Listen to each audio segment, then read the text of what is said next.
I've been getting a lot of questions lately about what the Bible says about medical intervention and medical um, treatment. Part of that is because people who are against the vaccines for COVID are saying that, well, Jesus didn't have vaccines, so I can trust my faith to make me immune or help me if I ever get sick.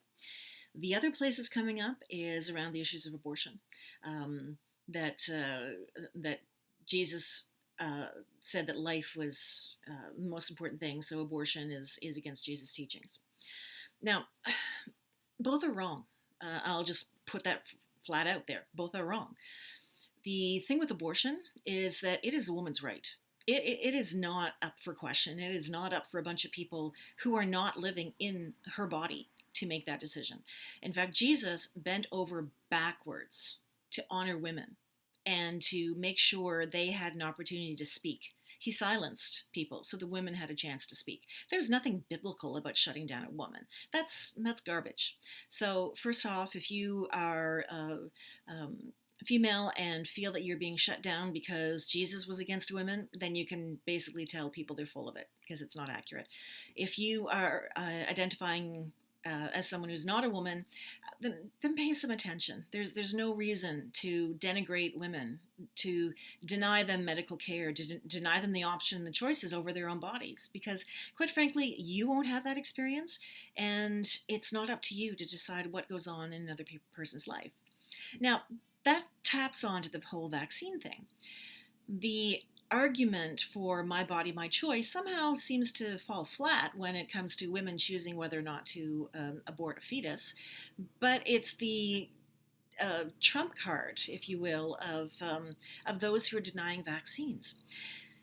I don't understand how people put that together, because if you really look at Jesus' ministry, Jesus used everything from dirt to spit to prayers to laying on of hands, anything he could get his hands on, anything he could get hold of to cure people, to give them sight, to give them speak, to help them walk, to cure them of whatever ailment there is. There was nothing around him that he didn't try, including encouraging them to get up and walk for themselves. The reason there's no vaccine reference in the Bible is, quite frankly, they didn't have the knowledge back then, but they certainly had the illnesses. And mothers and fathers, grandparents, friends, family, they had to watch as people died painfully. And they did everything in their power in that day to try to make things better. It is reasonable to believe that anything that we can do in our day to make us better is how we need to go about it. And God gave intelligence to humans. Scientists are not against the Bible at all. In fact, most of the early sciences throughout history have been Christian. Or they've been Muslim or Jewish or some other faith. For some reason, it's only Christians who seem to deny science, and the other faiths are kind of smarter about this. But there's no distinction.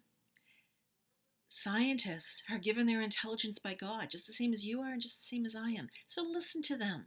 When they say a vaccine is going to help your life be better and help you keep from dying, pay attention. They've done the work. They've got the education. They know what they're doing. When women say, this is my body and I know what's best for it, pay attention. Don't get in the way. They know what they're doing. When doctors say there's something wrong that we have to intervene, listen to them. Don't deny it. Don't look for other solutions on the internet. If you really, really want to follow the life of Jesus, Jesus listened to the experts.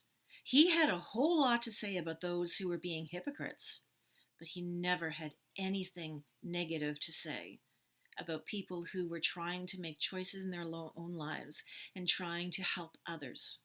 So if you want to follow what Jesus would do, get the vaccine, leave women alone, and understand that modern healthcare and the Bible are not opposites. Ever. At all. Don't even worry about it. Get the vaccine.